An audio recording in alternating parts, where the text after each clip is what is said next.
Chers internautes, bonjour, bonsoir.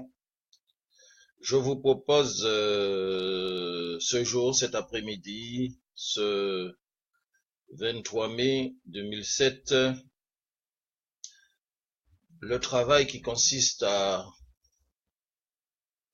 mettre en place les éléments idéologiques de la résistance culturelle. Je rappelle que le pôle Afro-Eurasie de la pensée caribéenne est engagé dans un processus de révolution culturelle. Cette révolution culturelle a pour but de conscientiser, d'informer et de former les masses martiniquaises et antillo-guyanaises dans la phase actuelle pour préparer l'offensive stratégique. Donc, je rappelle que nous avons un outil programmatique, c'est-à-dire c'est Sciences politiques Bocaille, Antilles-Guyane, colonie insulaire, essai pour une déconstruction coloniale dont je suis l'auteur. Donc, il faut savoir aujourd'hui que la révolution martiniquaise a un programme. Elle a une stratégie. Elle a une vision une vision géopolitique. Et elle se situe effectivement dans la réforme anti-impérialiste qui a lieu dans notre région et qui englobe le monde entier, puisque vous savez, après le pacte de Varsovie, après l'effondrement de l'URSS, nos camarades Fidel Castro, Daniel Ortega, Hugo Chavez, ainsi que Evo Morales, ainsi que le président Vladimir Poutine de Russie, ainsi que la Chine, ainsi que leurs alliés orientaux du Liban, de l'Iran, les pays du BRICS et les pays non alignés ont formé une alliance. Cette alliance représente un espoir pour les nations.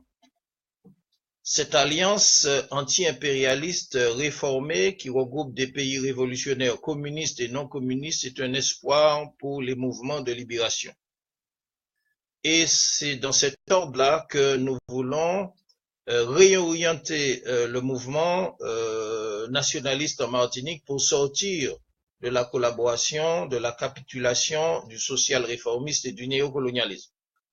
Donc, tout ce que je dis aujourd'hui, ce que je vous dis à travers nos vidéos, Sciences politiques Bocaille, Pôle Afro-Eurasie de la pensée caribéenne, rentre dans le cadre de cette révolution culturelle, parce que il y a le concept de révolution internationale trotskiste qui vaut ce qu'elle vaut, et il y a aussi ce concept de révolution martiniquaise dans le cadre de l'axe de la résistance pour l'Afro-Eurasie de la pensée caribéenne. Donc, tout cela nécessite explication, développement, parce qu'aujourd'hui, les intellectuels pro-français, pro-occidentaux, ils ont échoué parce qu'ils ont misé sur un deal d'Alfred Marie-Jeanne, qui représente la nouvelle droite avec Grand Semblé, et bas pays en chance en pensant qu'ils pouvaient accéder au pouvoir par la collaboration avec l'ennemi colonial, exactement comme le maréchal Pétain avait voulu sacrifier le destin de la nation française au profit de la collaboration avec les nazis. Donc c'est une situation d'échec pour un certain nombre d'organisations et ils ne peuvent plus penser, ils ne peuvent plus analyser parce qu'ils sont pris dans un carcan idéologique et c'est ce qui justifie notre travail. Donc, il faut que nous sommes dans une phase de remise à niveau idéologique. Remise à niveau idéologique parce que nous savons que des réformateurs, des penseurs comme Karl Marx, en leur temps, Lénine, ils ont fait un travail en fonction de la réalité de la société dans leur temps et les perspectives, ils ont analysé les perspectives d'une révolution locale et d'une révolution mondiale.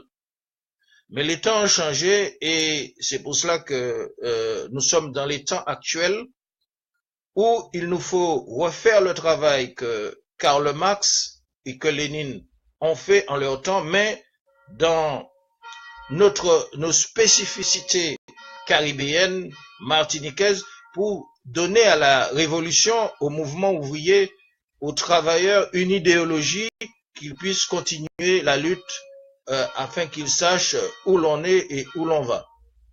Et en ce sens, l'axe de la résistance nous paraît adapté justement, puisque nous sommes dans la région de l'Alba, je veux dire l'Alliance bolivarienne pour l'Amérique du Sud, et nous sommes des bolivariens aussi. Nous sommes des bolivariens, nous sommes des chavistes.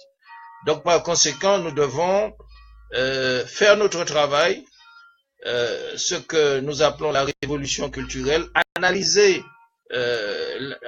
la situation pour produire un discours, une analyse que les collaborateurs de néocolonialistes et de l'impérialisme français, précisément ceux qui se disent indépendantistes et qui ont demandé au peuple martiniquais de voter pour le nouvel ordre mondial à travers Macron, ils ne peuvent faire ces analyses. Donc, notre devoir, c'est d'éclairer notre peuple. Et donc, il faut savoir aussi que ce qui caractérise l'axe de la résistance aux dernières colonies, nous avons dit que cet axe de résistance en Martinique se caractérise par une réévaluation des concepts. Et donc, nous devons faire une remise à niveau du mouvement nationaliste, du mouvement des travailleurs par rapport à l'orientation anti-impérialiste de l'ALBA. Parce que, j'explique, par exemple, actuellement le Venezuela, qui est un peuple frère proche de la Caraïbe, qui se trouve en Amérique du Sud, est attaqué par les forces du nouvel ordre mondial, les forces du sionisme, les forces de l'impérialisme, et vous constatez que le néocolonialisme en Martinique, qui est aligné sur le nouvel ordre mondial, ne dit rien politiquement, c'est-à-dire consent. Donc il n'y a pas de manifestation de solidarité envers le gouvernement bolivarien et de Maduro. Et nous voyons que des pays comme la Russie, l'Iran, l'axe de la résistance, et le président Rouhani, il a bien dit que l'axe de la résistance ne laissera pas écraser le Venezuela comme la grenade de Maurice Bishop a été écrasée par les invasions Yankee et US. Mais rien ne se dit actuellement au niveau de la Martinique. Concernant Cuba, nous avons vu effectivement qu'il y a un certain nombre de personnes qui se servaient justement de Cuba comme un bésodrome, c'est-à-dire des gens qui n'avaient aucune conscience anti-impérialiste. Ils allaient à Cuba, excusez l'expression, pour essayer de baiser des femmes cubaines, alors que justement ils sont, comment dirais-je, des éléments qui sont négatifs aux relations, disons, à l'amitié cubano-martiniquaise. Donc, le mouvement de l'axe de la résistance a pour but de rénover les relations cubano-martiniquaises sur des bases véritablement révolutionnaires. Et nous avons vu que, à la mort de nos camarades Fidel Castro, la manifestation s'est révélée aux yeux du monde de l'importance, de l'incommensurable travail de notre camarade Fidel Castro, qui a réuni justement des pôles de résistance de partout dans le monde, depuis la Chine, depuis l'Afrique, l'Angola, depuis l'Iran, etc., etc. Mais jusqu'à preuve du contraire, nos intellectuels collaborateurs n'ont pas tiré les conséquences pour leur propre enseignement. Donc nous devons renouveler cette alliance positive, révolutionnaire avec Cuba. Concernant aussi la Palestine aujourd'hui, pour nous, c'est très important parce que au niveau des dernières colonies, nous subissons une occupation de l'impérialisme et du sionisme, à l'instar de l'occupation de la Palestine par les sionistes. Il n'en demeure pas moins que les occupants de la Palestine sont même de mêmes origines que les occupants des dernières colonies, notamment les latifundistes, les propriétaires fonciers de la Martinique. Donc, si le silence de certains Palestiniens qui sont arrivés ici en 1931 dans le cadre d'un deal avec le colonialisme pour ne pas élever la voix, eh bien, nous devons reprendre à notre compte, de par l'axe de la résistance, le mouvement de solidarité avec les Palestiniens. Par conséquent, nous devons mobiliser, nous devons pouvoir un jour mobiliser, nous unir, mobiliser les ouvriers pour écarter ces messieurs Shafik et autres qui ne sont pas crédibles et qui sont incompétents, parce qu'il y a un lien à faire au niveau de la population opprimée martiniquaise et des dernières colonies avec la population opprimée de la Palestine. Mais certains éléments sont payés pour ne pas le faire. Leur silence est acheté. Concernant aussi Haïti. Haïti vit depuis son indépendance, première république noire, sur des menaces et des agressions qui lui ont compromis son développement. Et aujourd'hui, il n'y a pas véritablement, en dehors des organisations trotskistes, donc l'Alliance ouvrière paysanne de Madame Petitot qui se mobilise en Martinique, contre ceux qui essaient de porter atteinte aux révolutionnaires haïtiens qui veulent le mieux-être pour leur pays. Parce que tout cela, toute cette mobilisation, toute cette solidarité prolétarienne prônée par comment dirais-je, Karl Marx en son temps et Lénine, ont été enterrés par les collaborateurs martiniquais qui ont trahi effectivement, comment dirais-je, l'alliance des travailleurs, l'alliance des ouvriers. Et donc, comment dirais-je, il faut effectivement une réévaluation sérieuse des mots d'ordre conséquents pour pouvoir balayer, comment dirais-je, la collaboration et le social réformisme pour réenclencher, pour réinitier la lutte des travailleurs, des ouvriers de notre peuple opprimé. Donc c'était en fait une information liminaire que je donnais par rapport à nos objectifs. Nos objectifs sont clairs, nous ne sommes pas dans l'invective.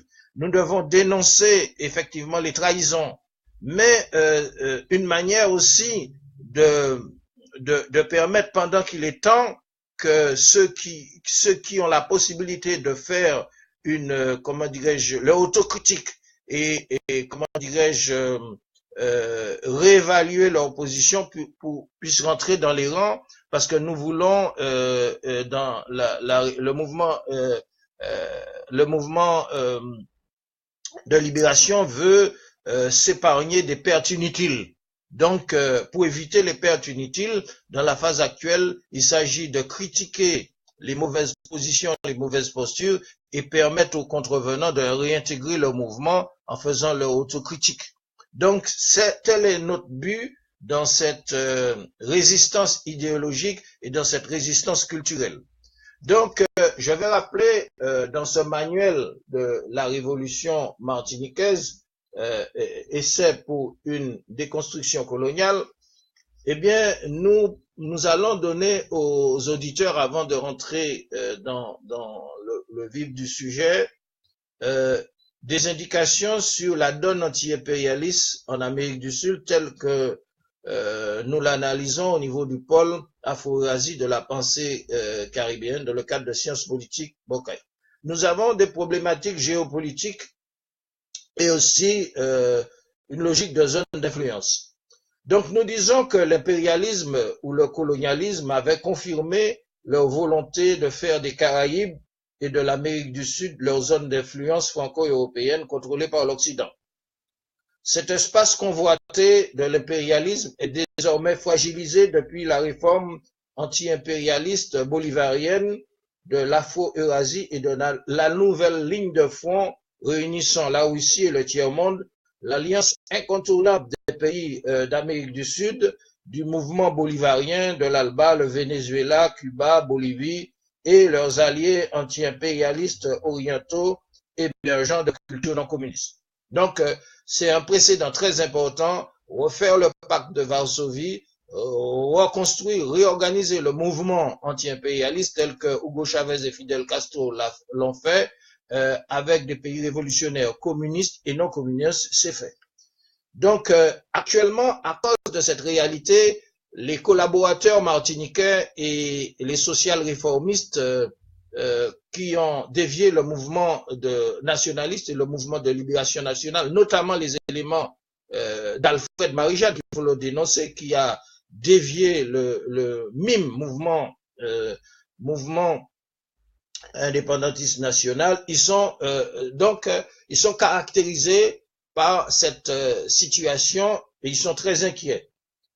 Et nous disons que l'inquiétude s'est emparée des néocolonialistes aux Antilles, Guyane, en fonction des changements régionaux et des perspectives de relance du patriotisme et du nationalisme trahi, de leur défaitisme électoraliste à poursuivre la lutte de libération nationale contre l'ennemi colonial.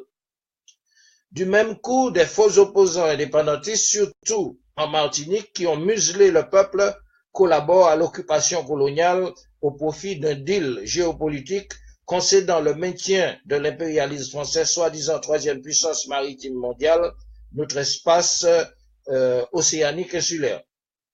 Cette réforme anti-impérialiste fait planer l'hypothèque d'une passation de pouvoir de leurs maîtres colonialistes en échange de leur deal géopolitique. Donc ça veut dire que ils sont encerclés par l'axe de la résistance et cela compromet une passation de pouvoir comme cela s'est fait au Sénégal avec Senghor, avec Mobutu, avec Bokassa, maintenant en Martinique. Donc c'est pour ça qu'ils sont très inquiets de la réalité de l'axe de la résistance en Amérique du Sud et dans la Caraïbe. Le colonialisme et ses auxiliaires face à l'ALBA, la Russie, la Chine, les pays émergents du tiers-monde et de l'Afrique prennent acte de leur mauvais pronostic, craignant le continuum de la décolonisation. Sachant l'impressionnante présence des puissances anti-impérialistes alliées du peuple martiniquais, guadeloupéen et guyanais aux portes des dernières colonies. À savoir, une puissance qui réunit un potentiel redoutable à bouleverser l'hégémonie coloniale dans l'espace continental et insulaire ou océanien, de la mer Caraïbe à l'Atlantique, au Pacifique jusqu'à l'océan Indien, près des frontières chinoises et de l'Indonésie. Tous les hommes politiques et élus complices devront être intelligibles du fort signal d'un coup d'arrêt à la balkanisation des Caraïbes et des régions insulaires et de l'occupation des îles Malouines en Argentine et de Guantanamo à Cuba. Cet espace géopolitique convoité par le nouvel ordre mondial en sourdine est devenu le théâtre des manœuvres dignes d'une réactualisation de la guerre froide telle qu'il est aujourd'hui au Venezuela où le gouvernement bolivarien de Maduro est menacé. Et donc là agissent par procuration des opposants au gouvernement syrien, des anticastristes qui sont enrôlés des services impérialistes occidentaux et proches orientaux contre l'ALBA et ses alliés. Donc voilà un peu la toile de fond que je présente dans cette vidéo à nos internautes pour comprendre la réalité de la situation actuelle. Donc c'est pour vous dire que nous sommes actuellement aux Caraïbes, en Amérique du Sud, amenés à faire le même travail que Karl Marx et Lénine ont fait pour faire une analyse de la situation, faire une réévaluation du contexte propice au déclenchement, comment dirais-je, de la révolution culturelle. Donc, nous sommes obligés de faire une réévaluation, une remise à niveau, et j'ai cité tous les points importants, et c'est en ce sens que aujourd'hui, notre travail se justifie. Et dans une autre vidéo, pour ne pas être trop long, je vais essayer de donner des détails sur ce que nous appelons la supercherie idéologique des intellectuels pro-français et pro-occidentaux en Martinique. Et donc, il est important que nous donnions un petit aperçu sur ce dont nous allons parler dans les prochaines vidéos, parce que effectivement, on peut s'interroger sur les liens idéologiques qui existent entre des intellectuels opportunistes qui, en fait, s'accommodent sans aucune dénonciation politique au néocolonialisme représenté par l'équipe de Alfred Marie-Jeanne, c'est-à-dire Grand Semblé, devenu la Nouvelle Droite, et Bas-PIA en chance. Donc, qu'est-ce qu'il en est de ces intellectuels pro-français, pro-occidentaux qui ne dénoncent pas cette situation de déviation du mouvement nationaliste, qui sont dans une ambivalence et dans un mutisme, et qu'en font-ils? Eh bien, en fait, il s'agit dans leur comportement de manœuvres subtiles néocolonialistes, et en fait, ils ne s'opposent pas à la ligne, comment dirais-je, de la Nouvelle Droite en réalité. Ils font semblant, et en fait, cela est nécessaire, cette analyse est nécessaire pour donner, comment dirais-je, de nouvelles directives pour réorienter le mouvement nationaliste qui a été dévié, et il serait normal qu'on attende des intellectuels qui ne sont pas engagés dans l'électoralisme qu'ils dénoncent, par exemple la CTM. Seul PKLS, le Parti communiste pour l'indépendance, a dénoncé la CTM comme une supercherie néocolonialiste, mais les autres, nous n'avons pas entendu mot. Donc, nous voyons que nous avons une progression anti-war en avant-garde du néocolonialisme représenté par la CTM et la déviation du mouvement indépendantiste nationaliste représenté par Alfred Marie-Jeanne. Mais anti-war vient derrière des intellectuels pro-occidentaux réservistes qui sont des supplétifs. Donc, des intellectuels qui ne participent pas directement à la gestion coloniale de la CTM, mais qui sont en même temps des réservistes, tels l'arbre qui cache la forêt. Ils font semblant d'être distanciés d'Alfred Marie-Jeanne sans pour autant le dénoncer de par sa trahison politique du mouvement nationaliste. En fait, lorsqu'on analyse bien les choses, c'est une diversion, parce que ceux qui sont derrière par rapport à ceux qui sont en avant, ce sont les mêmes équipes issues idéologiquement de l'éducation nationale. Ils sont tous des ressortissants de l'éducation nationale. Ils possèdent la même idéologie que Macron. Ils possèdent la même idéologie que les partis républicains de droite et de gauche.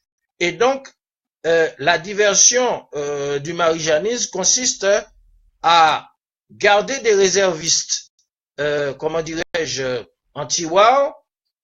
C'est l'arbre qui cache la forêt, et cela, ils font semblant de se distancier de l'orientation néocolonialiste sans pour autant dénoncer la trahison. Donc, il s'agit d'une même équipe. L'une opère directement au service du colonialisme et l'autre opère de la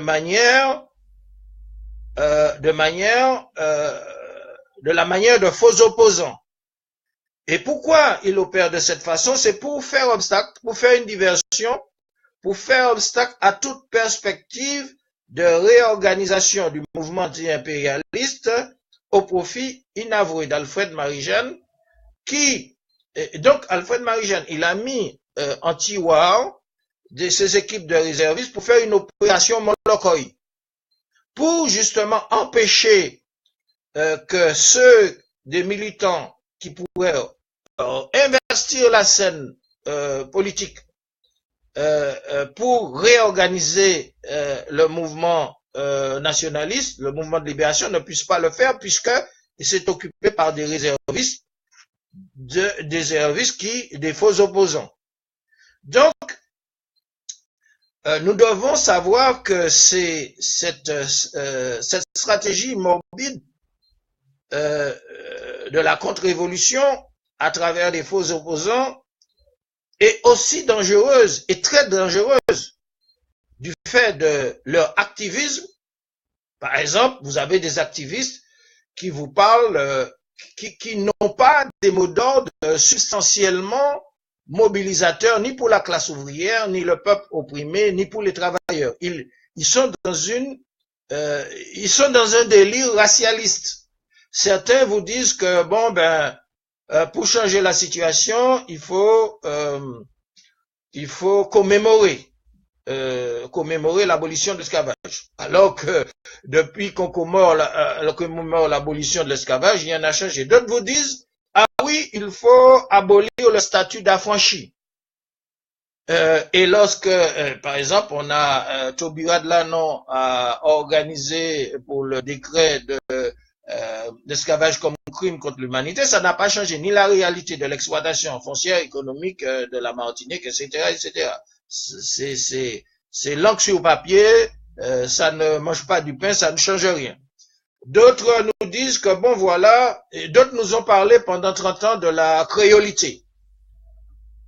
Il y avait une possibilité de rémission, de rapprochement de certains béquets qui seraient peut-être sensibles au rapprochement nationaliste. Donc ils ont été couillonnés par des gens qui ont mangé leur argent, c'est-à-dire je veux parler des gens des créolitistes, comme Raphaël Confiant, comme Chamoiseau, comme Jean Bernabé. Ils ont mangé l'argent des béquets qui voulaient se rapprocher de Komakuba, peut-être, parce que pas tous, mais une petite minorité, ils ont mangé leur argent et ils les ont introduits dans des théories de la créolité qui ont complètement pourri la tête de notre peuple.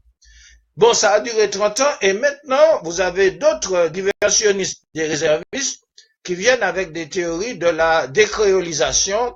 Donc, comme j'expliquais, 30 ans de théorie créolisation, 30 ans encore de décréolisation, ça ne mange pas du pain parce que ça alimente justement la domination de ceux qui ont voulu justement qu'il n'ait pas, qu'il y ait une substitution au mouvement des travailleurs et à leur idéologie révolutionnaire par rapport, comment dirais-je, à la dénonciation de l'exploitation capitaliste. Ils ont effectivement intérêt à ce que des gens viennent ne pas mobiliser, ne pas avoir des discours mobilisateurs du peuple en parlant de décréolisation et de choses comme ça, ce sont des modèles qui ne sont pas adaptés à la mobilisation des masses ouvrières et paysannes. Ce sont des chimères, des intellectuels, et ça se retourne puisque contre le peuple, parce que lorsqu'on voit, il y a deux catégories, hein. Il y a des créoles qui sont des blancs, hein, il n'y a pas tous créoles parce qu'on n'est pas créoles, on est des Africains. Et il y a des afro-généraux, des afro-descendants qui se sont trompés et qui croient qu'ils sont des créoles. Donc, cette idée-là, au lieu de diriger, de cibler le capitalisme et les exploiteurs de notre pays, cible en réalité des Martiniquais qui bon, c'est en fait